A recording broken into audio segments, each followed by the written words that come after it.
Hello students, today we will discuss about valence bond theory. Valence bond theory ਨੂੰ ਬੇਟਾ ਅਸੀਂ VBT theory ਵੀ ਕਹਿ ਦਿੰਨੇ ਆ। ਕੰਪਲੈਕਸਿਸ ਦੇ ਕੇਸਿਸ ਦੇ ਵਿੱਚ ਅਗਰ ਅਸੀਂ ਗੱਲ ਕਰੀਏ ਤੇ ਤਿੰਨ ਟਾਈਪਸ ਦੀਆਂ ਸਾਡੇ ਕੋਲ ਥਿਊਰੀਆਂ ਹੁੰਦੀਆਂ ਨੇ। ਫਸਟ ਥਿਊਰੀ ਬੇਟਾ ਹੈਗੀ ਹੈ ਸਾਡੇ ਕੋਲ ਵੈਲੈਂਸ ਬੌਂਡ ਥਿਊਰੀ, ਨੈਕਸਟ ਹੈ ਸਾਡੇ ਕੋਲ ਕ੍ਰਿਸਟਲ ਫੀਲਡ ਸਪਲਿਟਿੰਗ ਥਿਊਰੀ, ਔਰ ਇੱਕ ਥਿਊਰੀ ਹੁੰਦੀ ਹੈ ਬੇਟਾ ਸਾਡੇ ਕੋਲ ਵਰਨਰਸ ਥਿਊਰੀ, ਜਿਹਦੇ ਵੱਲੋਂ ਅਸੀਂ ਕੱਲ੍ਹ ਡਿਸਕਸ ਕਰ ਲਿਆ ਸੀਗਾ। ਠੀਕ ਹੈ, ਬੌਂਡਿੰਗ ਨੂੰ ਐਕਸਪਲੇਨ ਕਰਨ ਲਈ ਸਭ ਤੋਂ ਜ਼ਿਆਦਾ ਇਫੈਕਟਿਵ ਜੋ ਥਿਊਰੀ ਹੈਗੀ ਹੈ that is the valence bond theory. As you know all ਬੇਟਾ ਅਸੀਂ ਆਲਰੇਡੀ ਕੋਆਰਡੀਨੇਟਿਡ ਬੌਂਡ ਪੜ੍ਹ ਚੁੱਕੇ ਹਾਂ ਕਿ ਸਾਨੂੰ ਪਤਾ ਹੈ ਕਿ ਜਿਹੜੇ ਕੋਆਰਡੀਨੇਸ਼ਨ ਕੰਪਾਊਂਡਸ ਹੁੰਦੇ ਹੈ ਉਹਨਾਂ ਦੇ ਵਿੱਚ ਟ੍ਰਾਂਜੀਸ਼ਨ ਮੈਟਲ ਦੇ ਨਾਲ ਕੋਆਰਡੀਨੇਟ ਬੌਂਡ ਬਣਦਾ ਹੈ। ਠੀਕ ਹੈ, ਸੋ ਜਿਹੜੀ ਸਪੀਸ਼ੀਜ਼ ਕੋਆਰਡੀਨੇਟ ਬੌਂਡ ਬਣਾਉਂਦੀ ਹੈਗੀ ਹੈ ਉਸ ਸਪੀਸ਼ੀਜ਼ ਨੂੰ ਅਸੀਂ ਕੀ ਕਹਿ ਦਿੰਦੇ ਹਾਂ, ਲਿਗੈਂਡ ਕਹਿ ਦਿੰਦੇ ਹਾਂ। ਫੋਰ ਐਗਜ਼ਾਮਪਲ ਮੈਂ M ਰਿਪਰੈਜ਼ੈਂਟ ਕਰਦਾ ਹੈ ਟ੍ਰਾਂਜੀਸ਼ਨ ਮੈਟਲ ਨੂੰ, L ਰਿਪਰੈਜ਼ੈਂਟ ਕਰਦਾ ਪਿਆ ਲਿਗੈਂਡ ਨੂੰ। ਇਸ ਕੇਸ ਦੇ ਵਿੱਚ ਆਇਰਨ ਕੀ ਹੋ ਗਿਆ, ਸਾਡੇ ਕੋਲ ਮੈਟਲ ਐਟਮ ਹੋ ਗਿਆ, ਔਰ CN ਸਾਇਨਾਈਡ ਕੀ ਹੋ ਗਿਆ, ਸਾਡੇ ਕੋਲ ਲਿਗੈਂਡ ਹੋ ਗਿਆ ਜੋ ਕਿ ਬੌਂਡ ਬਣਾਉਂਦਾ ਪਿਆ ਆਇਰਨ ਦੇ ਨਾਲ। ਠੀਕ ਹੈ, ਨਾउ ਹੁਣ ਤੁਹਾਨੂੰ ਬੇਟਾ ਸਮਝਣਾ ਹੋਏਗਾ ਕਿ ਕੋਆਰਡੀਨੇਟ ਬੌਂਡ ਉਦੋਂ ਹੀ ਬਣਦਾ ਹੈ ਜਦੋਂ ਇੱਕ ਸਪੀਸ਼ੀਜ਼ ਮਤਲਬ ਲਿਗੈਂਡ ਦੇ ਫਿਲਡ ਔਰਬਿਟਲ ਦੂਸਰੀ ਸਪੀਸ਼ੀਜ਼ ਮਤਲਬ ਮੈਟਲ ਦੇ ਵੇਕੈਂਟ ਔਰਬਿਟਲ ਨਾਲ ਕੀ ਕਰਦੇ ਹੈ, ਓਵਰਲੈਪ। ਯਾਨੀ ਕਿ ਇਸ ਥਿਊਰੀ ਦਾ ਫਸਟ ਪੁਆਇੰਟ ਕੀ ਹੋਇਆ ਕਿ ਮੈਟਲ ਦੇ ਕੋਲ ਸਾਡੇ ਕੋਲ ਕੀ ਹੋਣਾ ਚਾਹੀਦਾ, ਵੇਕੈਂਟ ਔਰਬਿਟਲ ਹੋਣਾ ਚਾਹੀਦਾ। ਮੈਟਲ ਦੇ ਕੋਲ ਅਗਰ ਵੇਕੈਂਟ ਡੀ ਔਰਬਿਟਲ ਹੋਏਗਾ ਤਾਂ ਹੀ ਉਹ ਆਪਣਾ ਬੌਂਡ ਬਣਾਏਗੀ, ਅਦਰਵਾइज ਕੋਆਰਡੀਨੇਟ ਬੌਂਡ ਨਹੀਂ ਬਣਾਏਗੀ। ਠੀਕ ਹੈ, so let's take some examples for detail explanation. ਸਭ ਤੋਂ ਪਹਿਲਾਂ ਬੇਟਾ ਅਸੀਂ ਇੱਥੇ ਕੋਆਰਡੀਨੇਸ਼ਨ ਨੰਬਰ 6 ਦੀ ਗੱਲ ਕਰਾਂਗੇ। ਮੀਨਸ ਸੈਂਟਰਲ ਮੈਟਲ ਐਟਮ ਦੇ ਨਾਲ 6 ਕੋਆਰਡੀਨੇਟ ਬੌਂਡ ਜਦੋਂ ਬਣਨਗੇ ਉਸ ਟਾਈਮ ਤੇ ਕੋਆਰਡੀਨੇਸ਼ਨ ਨੰਬਰ ਕਿਹੜਾ ਹੋਏਗਾ, ਸਾਡੇ ਕੋਲ 6 ਹੋਏਗਾ। ਔਰ ਅਗਰ ਸਾਡੇ ਕੋਲ ਕੋਆਰਡੀਨੇਸ਼ਨ ਨੰਬਰ 6 ਹੋਏਗਾ ਤੇ ਉਹਦੇ ਵਿੱਚ ਦੋ ਪੋਸੀਬਲ ਆਕਸੀਡੇਸ਼ਨ ਸਟੇਟਸ ਨਿਕਲ ਕੇ ਆਉਂਦੀਆਂ ਨੇ, D2sp3 ਔਰ sp3d2। ਦੋਨਾਂ ਹੀ ਕੇਸਿਸ ਦੀ ਜਿਹੜੀ ਸ਼ੇਪ ਹੋਏਗੀ ਉਹ ਕਿਹੜੀ ਹੋਏਗੀ, ਸਾਡੇ ਕੋਲ ਔਕਟਾਹੈਡਰਲ। ਠੀਕ ਹੈ, ਔਕਟਾਹੈਡਰਲ ਸ਼ੇਪ ਹੋਏਗੀ ਦੋਨਾਂ ਹੀ ਕੇਸਿਸ ਦੀ। ਫਸਟ ਐਗਜ਼ਾਮਪਲ ਅਸੀਂ ਬੇਟਾ ਲੈ ਰਹੇ ਹਾਂ ਸਕੈਂਡੀਅਮ ਦਾ ਕੰਪਾਊਂਡ ਲੈ ਰਹੇ ਹਾਂ ਅਸੀਂ। ਜਿਸ ਤਰ੍ਹਾਂ ਮੈਂ ਤੁਹਾਨੂੰ ਦੱਸ ਤੁਸੀਂ ਬੇਟਾ ਉਹੀ ਪ੍ਰੋਸੀਜਰ ਫੋਲੋ ਕਰਨਾ ਹੈ ਜੋ ਮੈਂ ਤੁਹਾਨੂੰ ਹੁਣ ਦੱਸ ਰਹੀ ਹਾਂ। ਠੀਕ ਹੈ, ਸਕੈਂਡੀਅਮ ਦੇ ਕੰਪਾਊਂਡ ਦੇ ਵਿੱਚ ਸਭ ਤੋਂ ਪਹਿਲਾਂ ਅਸੀਂ ਆਕਸੀਡੇਸ਼ਨ ਸਟੇਟ ਲਿਖ ਲੈਣੀ ਹੈ। ਕੀ ਆਏਗੀ, ਇਲੈਕਟ੍ਰੋਨ ਆਕਸੀਡੇਸ਼ਨ ਸਟੇਟ ਸਕੈਂਡੀਅਮ ਦੀ ਕਿੰਨੀ ਆ ਜਾਏਗੀ, ਸਾਡੇ ਕੋਲ +2 ਆ ਜਾਏਗੀ। ਠੀਕ ਹੈ, ਆਕਸੀਡੇਸ਼ਨ ਸਟੇਟ ਮੈਂ ਆਲਰੇਡੀ ਪ੍ਰੀਵੀਅਸ ਵੀਡੀਓਜ਼ ਦੇ ਵਿੱਚ ਤੁਹਾਨੂੰ ਕੱਢਣੀ ਦੱਸੀ ਹੋਈ ਹੈ। ਇਸ ਕੇਸ ਦੇ ਵਿੱਚ ਜਿਸ ਮੈਟਲ ਐਟਮ ਦੀ ਅਸੀਂ ਆਕਸੀਡੇਸ਼ਨ ਸਟੇਟ ਕਹਿੰਦੇ ਉਹਨੂੰ ਅਸੀਂ X ਮੰਨ ਲਾਂਗੇ, ਪਲੱਸ 6 times water ਹੈ, and we know that water is the neutral molecule, plus 6 into 0 equals to +2। So overall ਜਿਹੜਾ ਸਾਡੇ ਕੋਲ ਆਕਸੀਡੇਸ਼ਨ ਸਟੇਟ ਆਏਗੀ ਕਿੰਨੀ ਆ ਜਾਏਗੀ ਸਕੈਂਡੀਅਮ ਦੀ, +2। ਸਭ ਤੋਂ ਪਹਿਲਾਂ ਕੋਈ ਵੀ ਕੰਪਾਊਂਡ ਅਗਰ ਸਾਨੂੰ ਦਿੱਤਾ ਹੋਏਗਾ ਅਸੀਂ ਉਹਦੀ ਆਕਸੀਡੇਸ਼ਨ ਸਟੇਟ ਕੱਢ ਲੈਣੀ ਹੈ। ਦੈਨ ਬੇਟਾ ਅਸੀਂ ਉਹਦੀ ਕੀ ਲਿਖਣੀ ਹੈ, ਇਲੈਕਟ੍ਰੋਨਿਕ ਕਨਫਿਗਰੇਸ਼ਨ। ਸਕੈਂਡੀਅਮ 21st ਨੰਬਰ ਤੇ ਪ੍ਰੈਜ਼ੈਂਟ ਹੈ, 1s2 2s2 2p6 3s2 3p6 3d1 4s2। Next ਆਏਗਾ ਸਕੈਂਡੀਅਮ 2+ ਦੀ ਇਲੈਕਟ੍ਰੋਨਿਕ ਕਨਫਿਗਰੇਸ਼ਨ ਲਿਖ ਲੈਣੀ ਅਸੀਂ 3d1, ਕਿਉਂਕਿ 2 ਇਲੈਕਟ੍ਰੋਨ ਨਿਕਲ ਜਾਣਗੇ ਜਦੋਂ ਸਕੈਂਡੀਅਮ 2+ ਦੀ ਗੱਲ ਹੋਏਗੀ, ਫਿਰ 2 ਇਲੈਕਟ੍ਰੋਨ ਰਿਮੂਵ ਹੋ ਜਾਣਗੇ ਬਾਹਰ ਵਾਲੇ ਸ਼ੈਲ ਦੇ ਵਿੱਚੋਂ ਤੇ ਕੀ ਬਣੇਗਾ 3d1। ਅਸੀਂ ਬੇਟਾ ਆਪਣੀ ਸਹੂਲੀਅਤ ਵਾਸਤੇ 3d1 ਤੋਂ ਬਾਅਦ 4s ਨੋਟ 4p ਔਰ 4d ਨੋਟ ਲਿਖ ਲੈਣਾ ਹੈ। ਠੀਕ ਹੈ, ਨੈਕਸਟ ਸਟੈਪ ਅਸੀਂ ਹੁਣ ਡਰਾ ਕਰਨੇ ਹੈ ਔਰਬਿਟਲਸ। ਠੀਕ ਹੈ, ਇਨਰ ਔਰਬਿਟਲਸ d ਔਰਬਿਟਲਸ ਤੋਂ ਲੈ ਕੇ ਆਊਟਰ ਔਰਬਿਟਲ, ਇਨਰ d ਔਰਬਿਟਲਸ ਤੋਂ ਲੈ ਕੇ ਆਊਟਰ d ਔਰਬਿਟਲਸ ਤੱਕ ਅਸੀਂ ਡਰਾ ਕਰਨੇ ਹੈ d ਔਰਬਿਟਲਸ। ਸਭ ਤੋਂ ਪਹਿਲਾਂ 3d ਕੇਸ ਡਰਾ ਕਰਾਂਗੇ। d ਦੇ ਵਿੱਚ ਸਾਨੂੰ ਪਤਾ ਹੈ 5 ਔਰਬਿਟਲਸ ਹੁੰਦੇ ਹੈ, S ਦੇ ਵਿੱਚ 1 ਔਰਬਿਟਲ ਹੈ, P ਦੇ ਵਿੱਚ 3 ਔਰਬਿਟਲਸ ਹੈ, D ਦੇ ਵਿੱਚ 5 ਔਰਬਿਟਲਸ ਹਨ। ਠੀਕ ਹੈ, ਹੁਣ ਸਾਡੇ ਕੋਲ ਸਕੈਂਡੀਅਮ ਵਾਲੇ ਕੇਸ ਦੇ ਵਿੱਚ D ਦੇ ਵਿੱਚ ਕਿੰਨੇ ਇਲੈਕਟ੍ਰੋਨ ਹੈ, 1 ਇਲੈਕਟ੍ਰੋਨ ਹੈ। S ਦੇ ਵਿੱਚ ਕੋਈ ਵੀ ਇਲੈਕਟ੍ਰੋਨ ਨਹੀਂ ਹੈ। ਅਸੀਂ ਇਸ ਤਰੀਕੇ ਨਾਲ ਪਹਿਲਾਂ ਕੀ ਕਰ ਦਿੱਤਾ, ਇਹਦੀ ਫਿਲਿੰਗ ਕਰ ਦਿੱਤੀ ਹੈ D ਔਰਬਿਟਲਸ ਦੀ।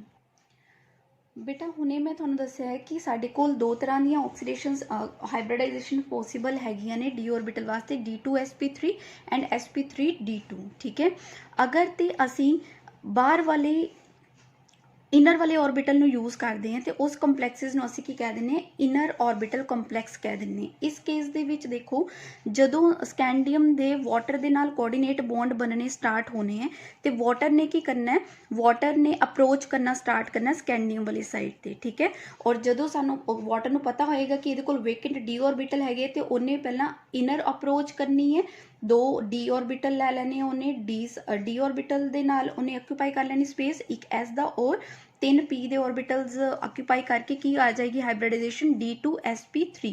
ਠੀਕ ਹੈ, ਅਗਰ ਤੇ ਅਸੀਂ ਬਾਹਰ ਵਾਲੇ ਇਨਰ ऑर्बिटल यूज़ करते पे हैं तो ये ਕੰਪਲੈਕਸਿਸ ਨੂੰ ਅਸੀਂ ਕੀ ਕਹਿ ਦਿੰਦੇ ਹਾਂ ਇਨਰ ऑर्बिटल ਕੰਪਲੈਕਸਿਸ। ਡੈਫੀਨੇਸ਼ਨ ਕੀ ਹੋਏਗੀ if ਕੰਪਲੈਕਸਿਸ formed by the use of the inner d orbital। और inner d orbital क्यों क्या क्योंकि inner दे d ਦੇ ਸਾਡੇ ਕੋਲ दो ऑर्बिटल्स ਅਸੀਂ ਆਕਿਊਪਾਈ ਕੀਤੇ। ਕਿੰਨੇ ਆਕਿਊਪਾਈ ਕੀਤੇ ਕ੍ਰੋਸ ਬੇਟਾ ਜਿਹੜਾ ਲਗਾਇਆ ਇਹਦਾ ਮਤਲਬ ਹੈ ਕਿ 6 ਵਾਟਰ ਦੇ ਮੋਲੀਕਿਊਲ ਆ ਕੇ ਇੱਥੇ ਕੀ ਕਰਨਗੇ ਆਪਣੀ ਪੋਜੀਸ਼ਨ ਆਕਿਊਪਾਈ ਕਰਨਗੇ और ਤਾਂ ਹੀ ਉਹਨਾਂ ਦੇ ਵਿੱਚ ਕਿਹੜਾ ਬੌਂਡ ਬਣੇਗਾ ਕੋਆਰਡੀਨੇਟ ਬੌਂਡ ਬਣੇਗਾ। ਠੀਕ ਹੈ। अगर असी बाहर वाले ऑर्बिटल्स ਨੂੰ यूज़ करांगे sp d ਨੂੰ यूज़ करांगे फिर साडे कोल हाइब्रिडाइजेशन ਕਿਹੜੀ आएगी sp3d2। इस केस ਦੇ ਵਿੱਚ ਅਸੀਂ s ਦਾ ਇੱਕ p ਦੇ 3 और d ਦੇ 2 ऑर्बिटल यूज़ करांगे और ਜਦੋਂ ਅਸੀਂ ਬਾਹਰ ਵਾਲੇ ऑर्बिटल्स ਨੂੰ यूज़ करांगे उस टाइम ਤੇ ਕੰਪਲੈਕਸਿਸ ਦਾ ਨਾਮ ਹੋਏਗਾ ਆਊਟਰ ऑर्बिटल ਕੰਪਲੈਕਸ ਜੋ ਕਿ ਅਸੀਂ ਅੱਗੇ ਐਗਜ਼ਾਮਪਲ ਦੇ ਵਿੱਚ ਦੇਖਦੇ ਹਾਂ। ਠੀਕ ਹੈ। ਸੋ ਸਭ ਤੋਂ ਪਹਿਲਾਂ ਕੋਈ ਵੀ ਕੰਪਾਊਂਡ ਆ ਜਾਏ ਕੋਈ ਵੀ ਕੰਪਲੈਕਸ ਆ ਜਾਏ ਅਸੀਂ ਕੀ ਕਰਨਾ ਉਹਦੀ ਆਕਸੀਡੇਸ਼ਨ ਸਟੇਟ ਕੱਢ ਲੈਣੀ ਹੈ ਸੈਂਟਰਲ ਮੈਟਲ ਐਟਮ ਦੀ। फिर इलैक्ट्रॉनिक कन्फिगरेशन लिखनी है सिंपल वाली। उस तो बाद जिन्ने सानू ऑक्सीडेशन स्टेट आएगी वो अकॉर्डिंग नवी अपनी सहूलियत वास्ते इलैक्ट्रॉनिक कन्फिगरेशन लिखनी है और वो इनर ऑर्बिटल्स तो लैके आउटर ऑर्बिटल्स तक इलैक्ट्रॉनिक कन्फिगरेशन लिख देनी है और उस तो बाद की कर देना असी इलैक्ट्रॉन्स फिल कर देने हैं और डी और हाइब्रिडाइजेशन बनानी है कि ਜਿਹੜਾ ਸਾਡੇ ਕੋਲ लिगेंड है वो अंदर तक अप्रोच करता पिया या बाहर तक अप्रोच करता पिया। अगर तो अंदर तक अप्रोच करेगा मतलब अगर तो ਸਾਡੇ ਕੋਲ डी ऑर्बिटल वेकेंट होएगा तो ਸਾਡੇ ਕੋਲ ਜਿਹੜੇ लिगेंड्स होंगे वो अंदर वाले ऑर्बिटल ਨੂੰ फिल कर सकते हैं बट अगर डी फुली फिल्ड होएगा फिर अंदर वाले ऑर्बिटल तक अप्रोच नहीं कर पाएंगे। अगर अंदर वाले तक अप्रोच कर पाएंगे तो उन्होंने असीं की कहांगे इनर ऑर्बिटल कंपलैक्सिस और अगर बाहर वाले तक ही अप्रोच करेंगे तो उन्होंने असीं की कहांगे आउटर ऑर्बिटल कंपलैक्सिस कहांगे। ठीक है। नाउ द क्वेश्चन राइज पहला तो इन्ना लिखण तो बाद साडे कोल होर भी क्वेश्चन अराइज हो सकते हैं कि अबव कंपलैक्स या कंपाउंड पैरामैग्नेटिक है या डायामैग्नेटिक है। और सानू पता ही है बेटा अगर साडे कोल कोई अनपेयर्ड इलैक्ट्रॉन प्रेजेंट होए तो स्पीशीज साडी की हुंदी है पैरामैग्नेटिक। सो इहदा एग्जैक्ट आंसर क्या आएगा it is paramagnetic due to the presence of the unpaired electron. दूसरा क्वेश्चन अराइज हो सकता अबव एग्जाम्पल इज कलर्ड और कलरलैस। कि ये वाला कंपलैक्स जिहड़ा सानू दिता होया स्कैंडियम दा एक कलर्ड है या फिर कलरलैस है। ਤੁਹਾਨੂੰ ਸਾਰਿਆਂ ਨੂੰ ਬੇਟਾ ਯਾਦ ਹੋਏਗਾ ਕਿ ਡੀ ਬਲੌਕ ਦੇ ਅੰਦਰ ਕਲਰ ਦਾ ਕੰਮ ਜਿਹੜਾ ਹੁੰਦਾ ਹੈ ਉਹ ਕਿਹਦੇ ਕਰਕੇ ਹੁੰਦਾ ਪਿਆ ਅਨਪੇਅਰਡ ਇਲੈਕਟ੍ਰੋਨ ਕਰਕੇ ਹੁੰਦਾ ਪਿਆ। ਸੋ ਇਹ ਕੰਪਾਊਂਡ ਕੀ ਹੋਏਗਾ ਸਾਡੇ ਕੋਲ ਕਲਰਡ ਹੋਏਗਾ due to the presence of the unpaired electron. Now let's take the another example. Next ਬੇਟਾ ਹੁਣ ਅਸੀਂ ਜ਼ਿੰਕ ਦਾ ਕੰਪਾਊਂਡ ਲੈ ਲਿਆ। ਜ਼ਿੰਕ ਦੇ ਕੰਪਾਊਂਡ ਦੇ ਨਾਲ ਵਾਟਰ ਮੋਲੀਕਿਊਲ 6 ਹੈ और +2 पूरे चार्ज ਦਾ ਉੱਪਰ ਚਾਰਜ ਦਿੱਤਾ ਹੋਇਆ। ऑक्सीडेशन स्टेट दी जिंक दी कितनी आ जाएगी +2 आ जाएगी। सब तो पहला असी इलैक्ट्रॉनिक कन्फिगरेशन नॉर्मल लिख लैनी है उस तो बाद +2 वाली असी ऑक्सीडेशन स्टेट लिख लैनी क्योंकि ऑक्सीडेशन स्टेट कितनी है +2। जो असी +2 वाली ऑक्सीडेशन स्टेट लिखांगे तो एस दे विचों 2 इलैक्ट्रॉन रिमूव हो जाएंगे। ठीक है। और फिर साढ़े कोल की आ जाएगी इनर तो लैके असी आउटर तक अपनी सहूलियत वास्ते लिख लेना 3d10 हो जाएगा 4s note 4p note and 4d note. हुण असी 3d असी इनर तो लैके आउटर ऑर्बिटल्स ड्रॉ कर लैने 3d 4s 4p and 4d draw कर लिया असी। हुण इस केस दे विच देखो d दे अंदर d ऑर्बिटल कोई भी वेकेंट नहीं है। असी की क्या सीगा कि मैटल उदों ही लिगेंड उदों ही बॉन्ड बनाएगा जदों की होएगा वेकेंट ऑर्बिटल होएगा उहदे नाल ओवरलैप करेगा बट इस केस दे विच कोई भी डी ऑर्बिटल ओवरलैप नहीं करेगा क्योंकि पूरा फिल्ड हैगा। इस करके हाइब्रिडाइजेशन केड़ी आएगी जदों वाटर मॉलिक्यूल अप्रोच करनगे जिंक वाली साइड ते वो देखणगे कि डी ऑर्बिटल ते फुली फिल्ड है फिर वो कित्थे अप्रोच करनगे 4s 4p और 4d तक अप्रोच करनगे। सो की बनेगी हाइब्रिडाइजेशन इस केस दी sp3d2। हुण इस केस दे विच असी बाहर वाला डी ऑर्बिटल यूज़ किया। ठीक है। मतलब अंदर तो फुली फिल्ड हैगा बाहर वाला ऑर्बिटल यूज़ किया इस करके इस कंपलैक्स नूं असीं की कह दिता आउटर ऑर्बिटल कंपलैक्स कह दिता। ओके। नैक्सट है 2 क्वेश्चन फरदर ये अराइज हो सकते हैं कि ये जो कंपाउंड है वो पैरामैग्नेटिक है या डायामैग्नेटिक है या फिर दूसरा पूछा जा सकता कि ये वाला कंपलैक्स कलर्ड है या फिर कलरलैस है। तुसी बेटा जी ड्रॉ कर लेना इस चीज़ नूं थानूं इहदे तो ही क्लैरिटी हो जाएगी सारे पेयर्ड इलैक्ट्रॉन इस करके ये कंपाउंड किहड़ा होएगा साडे कोल डायामैग्नेटिक होएगा और कोई भी अनपेयर्ड इलैक्ट्रॉन नहीं हैगा इस करके इहदा कलर्ड भी नहीं होएगा। ये कंपाउंड किहड़ा होएगा साडे कोल कलरलैस होएगा। So correct answer is the diamagnetic and the colourless. Okay. इस तरह के बेटा कोई भी थानू कंपाउंड आ जान उहदे विच थानू पूछा जाए कि is this compound is paramagnetic और डायामैग्नेटिक या इज इट कलर्ड और नोट तो थानू बेटा वैलेंस बॉन्ड थ्योरी का रैफरेंस नहीं किया जाएगा। तुसी खुद ही ये वाली पूरे मैथड नू फॉलो करके उस क्वेश्चन का की करना तुसी आंसर देना। नैक्सट हुण तुसी एक चीज़ ध्यान दे विच रखनी है इन द ਕੰਪਲੈਕਸਿਸ, ਅਗਰ ਕੰਪਲੈਕਸਿਸ ਦੇ ਵਿੱਚ ਜਿਹੜੇ ਲਿਗੈਂਡਸ ਉਹ ਸਟਰੋਂਗ ਲਿਗੈਂਡਸ ਪ੍ਰੈਜ਼ੈਂਟ ਹੋਣਗੇ ਤੇ ਸਟਰੋਂਗ ਲਿਗੈਂਡਸ ਕੀ ਕਰਨਗੇ, ਇਲੈਕਟ੍ਰੋਨਸ ਨੂੰ ਪੇਅਰ ਅਪ ਕਰ ਦੇਣਗੇ। ਮੈਂ ਐਗਜ਼ਾਮਪਲਸ ਦੇ ਥਰੂ ਐਕਸਪਲੇਨ ਕਰਦੀ ਹਾਂ। ਜਦੋਂ ਸਟਰੋਂਗ ਲਿਗੈਂਡਸ ਪ੍ਰੈਜ਼ੈਂਟ ਹੋਣਗੇ ਉਹਨਾਂ ਨੇ ਇਲੈਕਟ੍ਰੋਨਸ ਨੂੰ ਪੇਅਰ ਅਪ ਕਰ ਦੇਣਾ ਤੇ ਉਸ ਟਾਈਮ ਤੇ ਜਿਹੜਾ ਸਾਡੇ ਕੋਲ ਕੰਪਲੈਕਸ ਹੋਏਗਾ ਉਹਨੂੰ ਅਸੀਂ ਫਿਰ ਕੀ ਕਵਾਂਗੇ, ਲੋ ਸਪਿਨ ਕੰਪਲੈਕਸ ਕਹਿ ਦੇਵਾਂਗੇ।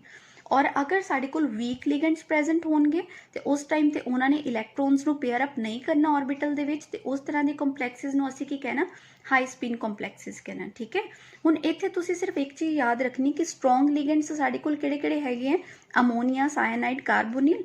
ਐਂਡ ਵੀਕ ਲਿਗੈਂਡਸ ਕਿਹੜੇ ਕਿਹੜੇ ਹੈਗੇ ਸਾਡੇ ਕੋਲ, ਵਾਟਰ, ਹੈਲੋਜਨ ਮਤਲਬ fluorine, chlorine, bromine and iodine. So next example ਹੈ ਸਾਡੇ ਕੋਲ ਮੈਂਗਨੀਜ਼ ਦਾ। ਬੇਟਾ ਅਸੀਂ ਕੰਪਾਊਂਡ ਲੈ ਲਿਆ, ਮੈਂਗਨੀਜ਼ ਦੇ ਨਾਲ 6 ਕੋਆਰਡੀਨੇਟ ਬੌਂਡ ਬਣਦੇ ਪਏ ਹੈ ਅਮੋਨੀਆ ਦੇ। ਠੀਕ ਹੈ, ਸਭ ਤੋਂ ਪਹਿਲਾਂ ਉਸੇ ਤਰ੍ਹਾਂ ਆਕਸੀਡੇਸ਼ਨ ਸਟੇਟ ਮੈਂਗਨੀਜ਼ ਦੀ ਕਿੰਨੀ ਆ ਜਾਏਗੀ, +2। ਅਸੀਂ ਮੈਂਗਨੀਜ਼ ਦੀ ਨਾਰਮਲ ਆਕਸੀਡੇਸ਼ਨ ਸਟੇਟ ਲਿਖ ਲੈਣੀ ਹੈ 3d5 4s2। ਔਰ ਉਸ ਤੋਂ ਬਾਅਦ Mn2+ ਦੀ ਆਕਸੀਡੇਸ਼ਨ ਸਟੇਟ ਲਿਖ ਲੈਣੀ, ਇਲੈਕਟ੍ਰੋਨਿਕ ਕਨਫੀਗਰੇਸ਼ਨ ਲਿਖ ਲੈਣੀ ਹੈ। ਕਿੰਨਾ ਆ ਜਾਏਗਾ ਸਾਡੇ ਕੋਲ 3d5, ਇਸ ਦੇ ਵਿੱਚ 2 ਇਲੈਕਟ੍ਰੋਨ ਨਿਕਲ ਜਾਣਗੇ, 3d5 4s note, 4p note and 4d note. ਆਪਣੀ ਸਹੂਲੀਅਤ ਵਾਸਤੇ ਅਸੀਂ ਇਹ ਆਰਬਿਟਲਸ ਕੀ ਕਰ ਲੈਣੇ ਆ, ਡਰਾ ਕਰ ਲੈਣੇ ਆ। ਹੁਣ ਬੇਟਾ ਦੇਖੋ 3d ਦੇ ਵਿੱਚ ਕਿੰਨੇ ਇਲੈਕਟ੍ਰੋਨ ਆ ਰਹੇ, 5 ਇਲੈਕਟ੍ਰੋਨ ਆ ਰਹੇ ਆ। S ਦੇ ਵਿੱਚ ਕੋਈ ਨਹੀਂ ਹੈ, P ਦੇ ਵਿੱਚ ਕੋਈ ਨਹੀਂ ਹੈ, D ਦੇ ਵਿੱਚ ਕੋਈ ਵੀ ਇਲੈਕਟ੍ਰੋਨ ਨਹੀਂ ਹੈ। ਠੀਕ ਹੈ, ਹੁਣ ਉਹ ਕੇਸਿਸ, ਹੁਣ ਇਹਦੇ ਵਿੱਚ ਸਾਡੇ ਕੋਲ ਵੇਕੈਂਟ ਨਹੀਂ ਹੈਗਾ, ਸਾਡੇ ਕੋਲ ਜਿਹੜੇ ਆਰਬਿਟਲ ਹੈ ਉਹ ਫਿਲਡ ਹੈ। ਬਟ ਇੱਕ ਚੀਜ਼ ਸਾਨੂੰ ਦਿਖਦੀ ਪਈ ਹੈ ਕਿ ਜਿਹੜਾ ਸਾਡਾ ਆਰਬਿਟਲ ਫਿਲਡ ਹੈ ਫੁੱਲੀ ਫਿਲਡ ਨਹੀਂ ਹੈ, ਪੇਅਰਡ ਨਹੀਂ ਹੈਗਾ, ਕੀ ਹੈਗੇ ਸਾਡੇ ਕੋਲ ਅਨਪੇਅਰਡ ਹੈ। ਤੇ ਹੁਣੇ ਆਪਾਂ ਕਿਹਾ ਕਿ ਅਗਰ ਸਟਰੋਂਗ ਲਿਗੈਂਡ ਹੋਏਗਾ ਤੇ ਉਹਨੇ ਸਾਡੇ ਆਰਬਿਟਲਸ ਨੂੰ ਕੀ ਕਰਨਾ ਵੈ, ਪੇਅਰ ਅਪ ਕਰ ਦੇਣਾ। ਠੀਕ ਹੈ, ਹੁਣ ਸਾਡੇ ਕੋਲ ਅਮੋਨੀਆ ਹੈਗਾ, ਅਮੋਨੀਆ ਸਾਡਾ ਕੀ ਹੈਗਾ, ਇੱਕ ਸਟਰੋਂਗ ਲਿਗੈਂਡ ਹੈ। ਸੋ ਸਟਰੋਂਗ ਲਿਗੈਂਡ ਹੋਣ ਕਰਕੇ ਉਹਨੇ ਆਰਬਿਟਲਸ, ਇਲੈਕਟ੍ਰੋਨਸ ਨੂੰ ਆਰਬਿਟਲ ਦੇ ਵਿੱਚ ਕੀ ਕਰ ਦੇਣਾ, ਪੇਅਰ ਅਪ ਕਰ ਦੇਣਾ। ਸੋ ਕੀ ਬਣੇਗਾ ਫਿਰ 1 2 3 4 5, ਜਦੋਂ ਇਹਨੇ ਪੇਅਰ ਅਪ ਕਰ ਦਿੱਤਾ ਲਿਗੈਂਡਸ ਦੇ ਨਾਲ ਤੇ ਕਿੰਨਾ ਬਣ ਗਿਆ ਸਾਡੇ ਕੋਲ 3d ਦੇ 3 ਆਰਬਿਟਲ ਕੰਜ਼ਿਊਮ ਹੋ ਗਏ। ਤੇ ਜਦੋਂ ਇਲੈਕਟ੍ਰੋਨਿਕ ਕਨਫੀਗਰੇਸ਼ਨ ਹਾਈਬ੍ਰਿਡਾਈਜੇਸ਼ਨ ਬਣੀ ਹੈ ਤੇ ਉਹ ਕਿਹੜੀ ਬਣੇਗੀ, D2sp3। ਠੀਕ ਹੈ, ਸੋ ਇਸ ਕੇਸ ਦੇ ਵਿੱਚ ਜਿਹੜਾ ਕੰਪਾਊਂਡ ਆਏਗਾ ਉਹ ਕਿਹੜਾ ਹੋਏਗਾ ਸਾਡੇ ਕੋਲ, ਪੈਰਾਮੈਗਨੈਟਿਕ ਹੋਏਗਾ ਕਿਉਂਕਿ ਅਨਪੇਅਰਡ ਇਲੈਕਟ੍ਰੋਨ ਹੈ, ਔਰ ਕਲਰਡ ਹੋਏਗਾ ਕਿਉਂਕਿ due to the presence of the unpaired electron. ਇੱਕ ਚੀਜ਼ ਬੇਟਾ ਇਸ ਤੇ ਧਿਆਨ ਰੱਖਣੀ ਹੈ ਕਿ ਇਹ ਜਿਹੜਾ ਕੰਪਲੈਕਸ ਬਣਿਆ ਸਾਡਾ, ਇਹ ਕੰਪਲੈਕਸ ਕਿਹੜਾ ਬਣਿਆ ਸਾਡੇ ਕੋਲ, ਲੋ ਸਪਿਨ ਕੰਪਲੈਕਸ ਬਣਿਆ। ਲੋ ਸਪਿਨ ਕੰਪਲੈਕਸ ਦਾ ਮਤਲਬ ਹੈ ਕਿ ਇਸ ਕੰਪਲੈਕਸ ਨੂੰ ਅਗਰ ਅਸੀਂ ਦੇਖੀਏ ਤੇ ਇਹਨੇ ਇਨਰ ਆਰਬਿਟਲ ਨੂੰ ਯੂਜ਼ ਕੀਤਾ ਮੈਮ। ਠੀਕ ਹੈ, ਇਨਰ ਆਰਬਿਟਲ ਦਾ ਮਤਲਬ ਹੈ ਕਿ ਸਾਡੇ ਕੋਲ D2sp3, D ਮਤਲਬ ਅੰਦਰ ਵਾਲੇ ਆਰਬਿਟਲ ਯੂਜ਼ ਹੋਏ ਤੇ ਜਿਹੜੇ ਸਾਡੇ ਕੋਲ ਇਨਰ ਆਰਬਿਟਲ ਕੰਪਲੈਕਸ ਹੁੰਦੇ ਨੇ ਉਹਨਾਂ ਨੂੰ ਅਸੀਂ ਲੋ ਸਪਿਨ ਕੰਪਲੈਕਸ ਵੀ ਕਹਿ ਦਿੰਦੇ ਹਾਂ। ਲੋ ਸਪਿਨ ਕੰਪਲੈਕਸ ਦਾ ਇੱਥੇ ਬੇਸਿਕਲੀ ਮਤਲਬ ਕੀ ਹੈਗਾ ਵੈ ਕਿ ਲਿਗੈਂਡ ਸਟਰੋਂਗ ਹੋਣ ਕਰਕੇ ਉਹਨੇ ਆਰਬਿਟਲ ਦੇ ਇਲੈਕਟ੍ਰੋਨਸ ਨੂੰ ਕੀ ਕਰ ਦਿੱਤਾ, ਪੇਅਰ ਅਪ ਕਰਵਾ ਦਿੱਤਾ। ਨੈਕਸਟ ਕੇਸ ਇਹਦੇ ਤੋਂ ਜ਼ਿਆਦਾ ਕਲੀਅਰ ਹੋਏਗਾ ਤੁਹਾਨੂੰ। ਨੈਕਸਟ ਹੈ ਸਾਡੇ ਕੋਲ ਮੈਂਗਨੀਜ਼ ਦਾ ਹੀ ਕੇਸ ਲੈਣੇ ਆ, ਵਾਟਰ ਮੋਲੀਕਿਊਲ ਦੇ ਨਾਲ 6 ਟਾਈਮ ਵਾਟਰ ਮੋਲੀਕਿਊਲ ਹੈ, ਐਜ਼ ਇਟ ਇਜ਼ ਹੀ ਬੇਟਾ ਅਸੀਂ ਆਕਸੀਡੇਸ਼ਨ ਸਟੇਟ ਲਿਖਣੀ ਹੈ, ਮੈਂਗਨੀਜ਼ 2+ ਦੀ ਲਿਖਣੀ ਹੈ। ਸਾਡੇ ਕੋਲ ਇਸ ਕੇਸ ਦੇ ਵਿੱਚ ਕੀ ਆਏਗਾ 3d5 4s note, 4p note, 4d note. ਹੁਣ ਇਸ ਕੇਸ ਦੇ ਵਿੱਚ ਵੀ ਜਦੋਂ ਵਾਟਰ ਮੋਲੀਕਿਊਲ ਅਪਰੋਚ ਕਰਨਗੇ ਤੇ ਉਹ ਦੇਖਣਗੇ ਕਿ ਇਹਦੇ ਕੋਲ ਵੇਕੈਂਟ ਆਰਬਿਟਲ ਨਹੀਂ ਹੈ। ਬਟ ਹੁਣ ਸਾਡੇ ਕੋਲ ਵਾਟਰ ਜਿਹੜਾ ਹੈਗਾ ਉਹ ਇੱਕ ਵੀਕ ਲਿਗੈਂਡ ਹੈ। ਵਾਟਰ ਵੀਕ ਲਿਗੈਂਡ ਹੋਣ ਕਰਕੇ ਇਹ ਜਿਹੜੇ ਅਨਪੇਅਰਡ ਇਲੈਕਟ੍ਰੋਨ ਉਹਨਾਂ ਨੂੰ ਪੇਅਰ ਅਪ ਨਹੀਂ ਕਰ ਪਾਏਗਾ। ਸੋ ਉਸ ਕੇਸ ਦੇ ਵਿੱਚ ਫਿਰ ਸਾਡੇ ਕੋਲ ਸਾਡੇ ਕੋਲ ਹਾਈਬ੍ਰਿਡਾਈਜੇਸ਼ਨ ਕਿਹੜੀ ਬਣ ਜਾਏਗੀ, sp3d2। ਠੀਕ ਹੈ, ਵਾਟਰ ਇਜ਼ ਵੀਕ ਲਿਗੈਂਡ ਐਂਡ ਕਿਹਨੂੰ ਯੂਜ਼ ਕਰੇਗਾ, ਆਊਟਰ ਆਰਬਿਟਲ ਕੰਪਲੈਕਸ ਨੂੰ ਯੂਜ਼ ਕਰੇਗਾ। ਤੇ ਜਦੋਂ ਆਊਟਰ ਆਰਬਿਟਲ ਕੰਪਲੈਕਸ ਨੂੰ ਯੂਜ਼ ਕਰੇਗਾ ਉਹਨੇ ਇਲੈਕਟ੍ਰੋਨਸ ਦੀ ਪੇਅਰ ਅਪ ਨਹੀਂ ਕਰਵਾਇਆ ਤੇ ਉਹਨੂੰ ਅਸੀਂ ਕੀ ਕਹਿ ਦੇਵਾਂਗੇ, ਹਾਈ ਸਪਿਨ ਕੰਪਲੈਕਸ ਕਹਿ ਦੇਵਾਂਗੇ। ਠੀਕ ਹੈ, ਔਰ ਇਸ ਕੇਸ ਦੇ ਵਿੱਚ ਵੀ ਬੇਟਾ ਪੈਰਾਮੈਗਨੈਟਿਕ ਹੋਏਗਾ, it is more paramagnetic than the above case. ਕਿਉਂਕਿ due to the presence of the more number of the unpaired electron and it is also colored in nature. This is all about the valence bond theory। ਬੇਟਾ ਅਸੀਂ ਕੁਝ ਜਿਹੜੀਆਂ examples discuss ਕੀਤੀਆਂ ਉਹ coordination number 6 ਦੀਆਂ examples ਕੀਤੀਆਂ ਨੇ। Next ਹੈ ਬੇਟਾ ਸਾਡੇ ਕੋਲ coordination number 4। For coordination number 4 ਬੇਟਾ ਅਗੇਨ ਸਾਡੇ ਕੋਲ 2 ਪੋਸੀਬਲ ਹਾਈਬ੍ਰਿਡਾਈਜੇਸ਼ਨਸ ਅਰਾਈਜ਼ ਹੁੰਦੀਆਂ ਨੇ, DSP2 ਐਂਡ sp3। DSP2 ਦੀ ਸਾਡੇ ਕੋਲ ਜਿਓਮੈਟਰੀ ਸਕੁਅਰ ਪਲੇਨਰ ਹੁੰਦੀ ਹੈ ਔਰ sp3 ਦੀ ਸਾਡੇ ਕੋਲ ਕਿਹੜੀ ਹੁੰਦੀ ਹੈ, ਟੈਟਰਾਹੈਡਰਲ। ਸਾਡੇ ਕੋਲ ਨਿਕਲ ਦਾ ਕੰਪਲੈਕਸ ਹੈ, ਨਿਕਲ ਨੇ ਸਾਇਨਾਈਡ ਦੇ ਨਾਲ 4 ਕੋਆਰਡੀਨੇਟ ਬੌਂਡ ਬਣਾਏ ਨਿਕਲ ਦੇ ਨਾਲ। ਠੀਕ ਹੈ, ਆਕਸੀਡੇਸ਼ਨ ਸਟੇਟ ਨਿਕਲ ਦਾ +2 ਆ ਜਾਏਗਾ, ਇਹ ਤੁਹਾਨੂੰ ਆਲਰੇਡੀ ਆਉਂਦਾ ਹੈ ਕੱਢਣਾ। ਨਾਰਮਲ ਆਕਸੀਡੇਸ਼ਨ ਅਗਰ ਅਸੀਂ ਇਲੈਕਟ੍ਰੋਨਿਕ ਕਨਫੀਗਰੇਸ਼ਨ ਲਿਖਾਂਗੇ ਨਿਕਲ ਦੀ ਤੇ ਕਿੰਨੀ ਆਏਗੀ, 3d8 4s2 ਆਏਗੀ। ਔਰ Ni2+ ਦੀ ਇਲੈਕਟ੍ਰੋਨਿਕ ਕਨਫੀਗਰੇਸ਼ਨ ਲਿਖਾਂਗੇ ਤੇ ਕੀ ਆ ਜਾਏਗਾ ਸਾਡੇ ਕੋਲ 4s ਦੇ ਵਿੱਚ 2 ਇਲੈਕਟ੍ਰੋਨ ਰਿਮੂਵ ਹੋ ਜਾਣਗੇ, ਕੀ ਬਣੇਗਾ 3d8 4s note 4p note and 4d note. ਅਸੀਂ 4p ਤੱਕ ਵੀ ਲਿਖਾਂਗੇ ਤੇ ਚੱਲੇਗਾ। ਇਨਰ ਔਰਬਿਟਲ ਤੋਂ ਲੈ ਕੇ ਆਊਟਰ ਔਰਬਿਟਲ ਤੱਕ ਅਸੀਂ ਕੀ ਕਰ ਲੈਂਦੇ ਹਾਂ, ਔਰਬਿਟਲ ਡਰਾ ਕਰ ਲੈਂਦੇ ਹਾਂ। ਡੀ ਦੇ ਵਿੱਚ ਹੁਣ ਬੇਟਾ 8 ਇਲੈਕਟ੍ਰੋਨ ਹੈਗੇ ਹੈ, ਐਸ ਦੇ ਵਿੱਚ ਕੋਈ ਨਹੀਂ ਹੈ, ਪੀ ਦੇ ਵਿੱਚ ਕੋਈ ਨਹੀਂ ਹੈ। ਹੁਣ ਸਾਨੂੰ ਪਤਾ ਹੈ ਕਿ ਜਿਹੜਾ ਸਾਇਨਾਈਡ ਹੈਗਾ, ਸਾਇਨਾਈਡ ਸਾਡੇ ਕੋਲ ਇੱਕ ਸਟਰੋਂਗ ਲਿਗੈਂਡ ਹੈ, ਇਸ ਕਰਕੇ ਸਟਰੋਂਗ ਲਿਗੈਂਡ ਹੋਣ ਕਰਕੇ ਉਹਨੇ ਇਲੈਕਟ੍ਰੋਨਸ ਨੂੰ ਕੀ ਕਰ ਦਿੱਤਾ, ਪੇਅਰ ਅਪ ਕਰਵਾ ਦਿੱਤਾ। ਜਦੋਂ ਇਲੈਕਟ੍ਰੋਨਸ ਨੂੰ ਉਹਨੇ ਪੇਅਰ ਅਪ ਕਰਵਾ ਦਿੱਤਾ ਤੇ ਇੱਥੇ ਇੱਕ ਵੇਕੈਂਟ ਔਰਬਿਟਲ ਹੋ ਗਿਆ, ਜਿਹਦੇ ਨਾਲ ਸਾਡੀ ਹਾਈਬ੍ਰਿਡਾਈਜੇਸ਼ਨ ਕੀ ਬਣ ਗਈ ਹੈ, DsP2 ਹੋ ਗਈ ਹੈ। ਔਰ ਇਹ ਕੰਪਲੈਕਸ ਇੱਕ ਕਿਹੜਾ ਹੋਏਗਾ ਸਾਡੇ ਕੋਲ, ਲੋ ਸਪਿਨ ਕੰਪਲੈਕਸ ਹੋਏਗਾ, ਜਾਂ ਫਿਰ ਇਹਨੂੰ ਅਸੀਂ ਕੀ ਕਹਾਂਗੇ, ਇਨਰ ऑर्बिटल ਕੰਪਲੈਕਸ ਵੀ ਕਹਿ ਸਕਦੇ ਹਾਂ। ਓਕੇ, ਸੋ ਇੱਕ ਚੀਜ਼ ਦਾ ਧਿਆਨ ਰੱਖਣਾ ਬੇਟਾ ਜੀ, ਜਿਹੜੇ ਇਨਰ ऑर्बिटल ਕੰਪਲੈਕਸਿਸ ਹੁੰਦੇ ਨੇ ਉਹਨਾਂ ਨੂੰ ਅਸੀਂ ਲੋ ਸਪਿਨ ਕੰਪਲੈਕਸ ਵੀ ਕਹਿ ਦਿੰਦੇ ਹਾਂ। ਕਿਹੜੇ ਕੇਸਿਸ ਦੇ ਵਿੱਚ, ਜਦੋਂ ਉਹ ऑर्बिटल ਦੇ ਇਲੈਕਟ੍ਰੋਨਸ ਨੂੰ ਕੀ ਕਰਵਾ ਦਿੰਦੇ ਨੇ, ਪੇਅਰ ਅਪ ਕਰਵਾ ਦਿੰਦੇ ਨੇ। ਲਾਸਟ ਐਗਜ਼ਾਮਪਲ ਇਜ਼ ਦ ਨਿਕਲ 4 ਬੌਂਡ ਬਣਾ ਰਿਹਾ, ਕੋਆਰਡੀਨੇਟ ਬੌਂਡ ਬਣਾ ਰਿਹਾ ਹੈ, 4 ਕਲੋਰੀਨ ਮੋਲੀਕੂਲ ਕੋਆਰਡੀਨੇਟ ਬੌਂਡ ਬਣਾ ਰਹੇ ਨਿਕਲ ਦੇ ਨਾਲ। ਨਿਕਲ ਦੀ ਅਗੇਨ +2 ਆ ਜਾਏਗੀ ਆਕਸੀਡੇਸ਼ਨ ਸਟੇਟ, ਅਸੀਂ ਲਿਖ ਲਵਾਂਗੇ +2 ਵਾਲੀ ਆਕਸੀਡੇਸ਼ਨ ਇਲੈਕਟ੍ਰੋਨਿਕ ਕਨਫੀਗਰੇਸ਼ਨ ਲਿਖ ਲਈ ਅਸੀਂ। 3D ਕਿੰਨਾ ਆ ਜਾਏਗਾ ਸਾਡੇ ਕੋਲ, 3d8 ਹੈਗੇ ਆ ਸਾਡੇ ਕੋਲ। 3d8 ਹੋਣ ਕਰਕੇ ਕੀ ਹੋਏਗਾ, ਹੁਣ ਇਸ ਕੇਸ ਦੇ ਵਿੱਚ ਜਿਹੜਾ ਕਲੋਰਾਈਡ ਆਇਨ ਹੈ, ਪਿੱਛੇ ਆਪਾਂ ਕਿਹਾ ਸੀਗਾ ਕਿ ਇੱਕ ਵੀਕ ਲਿਗੈਂਡ ਹੈਗਾ, ਇਸ ਕਰਕੇ ਇਲੈਕਟ੍ਰੋਨਸ ਦੀ ਪੇਅਰਿੰਗ ਨਹੀਂ ਕਰ ਪਾਏਗਾ। ਜਦੋਂ ਇਲੈਕਟ੍ਰੋਨਸ ਪੇਅਰ ਨਹੀਂ ਹੋ ਪਾਣਗੇ ਤੇ ਫਿਰ ਅਸੀਂ ਜਿਹੜੀ ਹਾਈਬ੍ਰਿਡਾਈਜੇਸ਼ਨ ਹੋਏਗੀ ਉਹ ਕਿਹੜੀ ਯੂਜ਼ ਕਰਾਂਗੇ, ਆਊਟਰ ਕੰਪਲੈਕਸ ਵਾਲੀ ਯੂਜ਼ ਕਰਾਂਗੇ। ਸੋ ਇਸ ਕੇਸ ਦੇ ਵਿੱਚ ਜਿਹੜੀ ਹਾਈਬ੍ਰਿਡਾਈਜੇਸ਼ਨ ਆਏਗੀ ਉਹ ਕਿਹੜੀ ਆਏਗੀ, sp3। C chlorine is a weak ligand and it is a high spin complexes and again paramagnetic in nature। और अगर पैरामैग्नेटिक नेचर ਦਾ ਹੋਏਗਾ ਤੇ obvious ਹੈ ਕਿ ਕਿਹੜਾ ਕੰਪਾਊਂਡ ਹੋਏਗਾ ਸਾਡੇ ਕੋਲ, ਕਲਰਡ ਕੰਪਾਊਂਡ ਹੋਏਗਾ।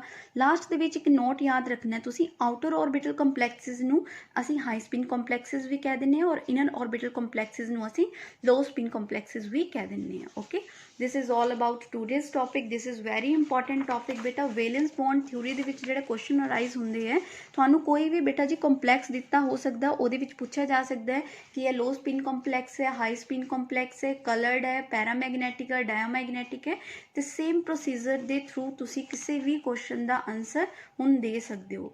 ਠੀਕ ਹੈ, ਅੱਜ ਦਾ ਲੈਕਚਰ ਧਿਆਨ ਦੇ ਨਾਲ ਸੁਣਨਾ। In case of any doubt ਬੇਟਾ feel free to ask. Thank you.